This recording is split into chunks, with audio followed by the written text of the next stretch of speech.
Coming up this Sunday, Ravens-Raiders here in Baltimore. If you're not going to the game, you'll be watching it on CBS, and you will, of course, hear the beautiful tones of our next guest. He is on the call. He is Mr. Andrew Catalon, and he's with us now here on GCR. Andrew, it's Glenn in Baltimore. Always great to catch up with you, man. Thank you for taking the time for us.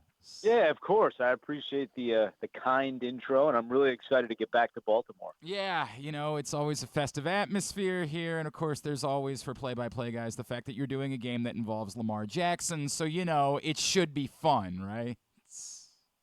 No doubt. I mean, when people ask me all the time, like, what are some of the better venues and environments when you do games, Baltimore is always toward the top of my list. Now, I'm a little biased because I love the broadcast booth, which nobody else cares about but me. But in terms of the atmosphere and the environment and the fans and the crowd, I mean, it's always right up there for me. So it's been a couple years since I've been down there, so I'm really looking forward to it. Andrew, as far as what we've seen so far, I'll start with the Ravens and I'll get to the Raiders. I felt largely encouraged by what I saw in Week 1 from the Baltimore Ravens, and the fact that it came down to a toe, right? Like that's the difference in the game, is literally the not even a full toe, a part of a toe. And it's not because there's moral victories or anything like that. It's because I think we all knew to start the season the offensive line was probably going to be a work in progress for the Baltimore Ravens. That's exactly what happened. Despite that, they were right there. I don't know. It's difficult because they still have to prove that they can do this in January. But I think right now you come out of it saying they're probably in pretty good shape to give themselves the chance of proving that they can do it in January.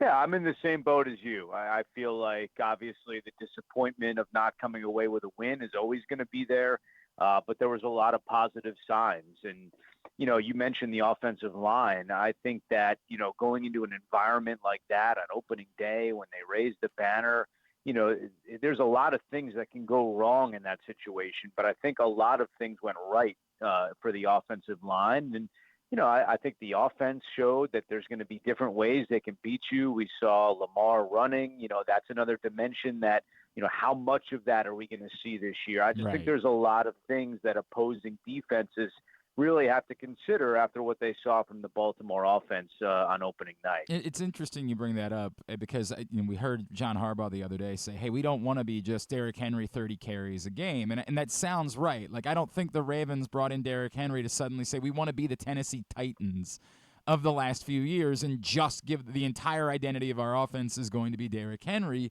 But it does feel like moving forward, they probably want there to be more of a balance, and they probably want there to be a little bit more Derrick Henry. The game circumstances probably dictated that a little bit, and the performance of the offensive line and run blocking was miserable. I think the likelihood is probably not that you're going to see that much of Lamar Jackson running, and there'll be more of a balance between those two things. Yeah, I agree with that as well. I think each week is different.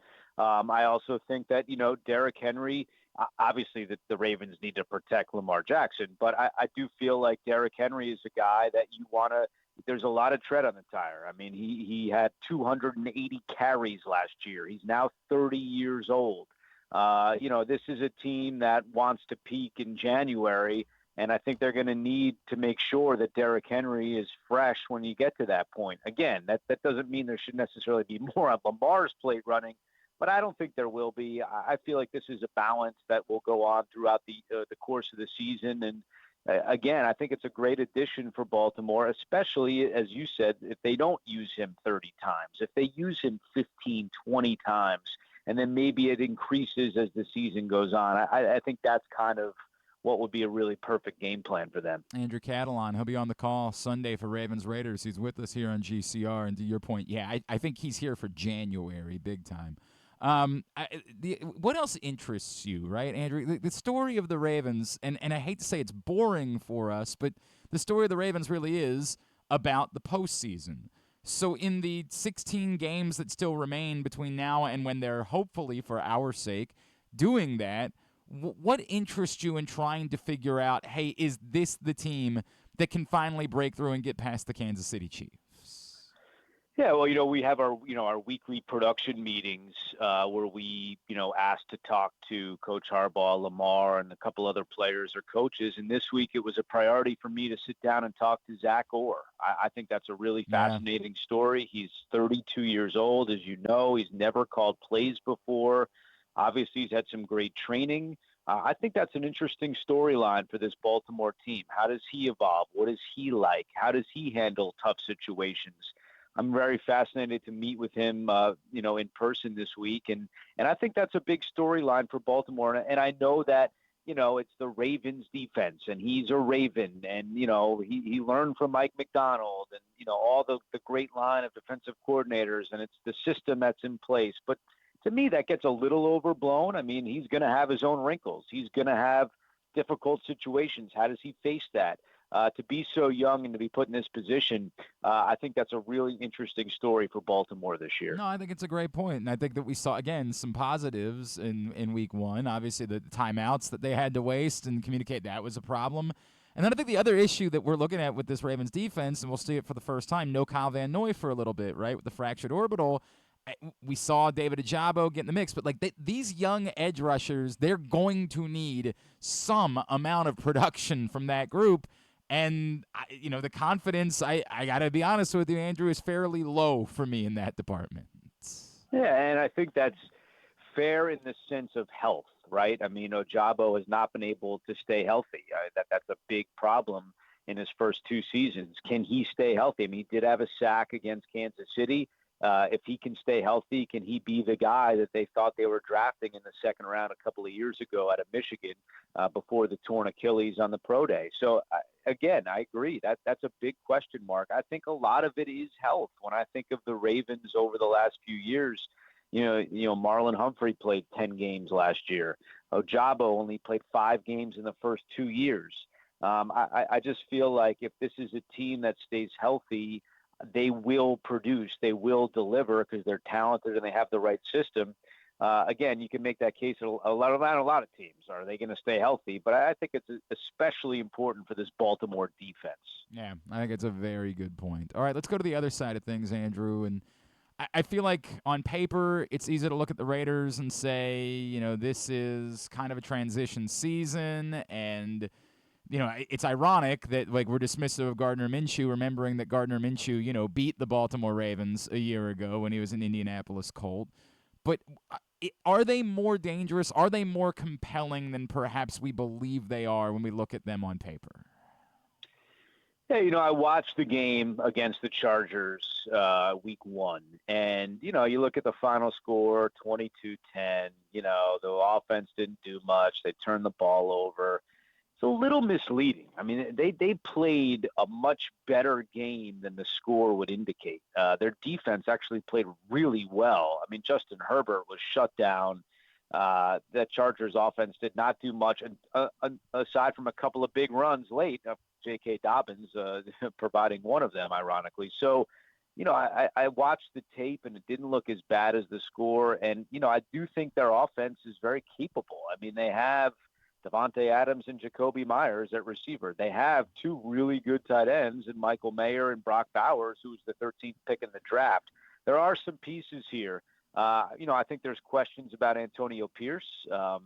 Did a good job last year. Players love him. Can he coach in tough spots? We saw him punt last week on 4th and 1 from the LA 43-yard line.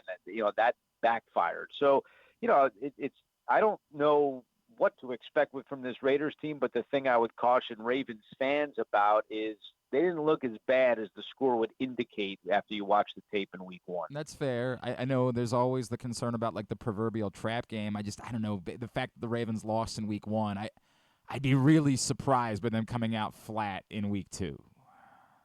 I would too. Home opener, a game when you look at, I look at the Baltimore schedule. I mean, again, they're not looking this far ahead, but you and I can. I mean, they got to get this one with who's on deck and who's on deck after that. So, I think that they'll be ready to play. That John Harbaugh always has them ready to play. And again, I think it's an uphill climb for Vegas. They're not coming out till Saturday. They have not fared well in 10 a.m. kickoffs. Ravens have had an extra couple of days rest. I mean, all these things line up in Baltimore's favor. But again, in the NFL, you just never know. That is true, right? Like, that is the proverbial "this is why they play the game" thing. Before I let you go, Andrew, your thoughts on the kickoff so far?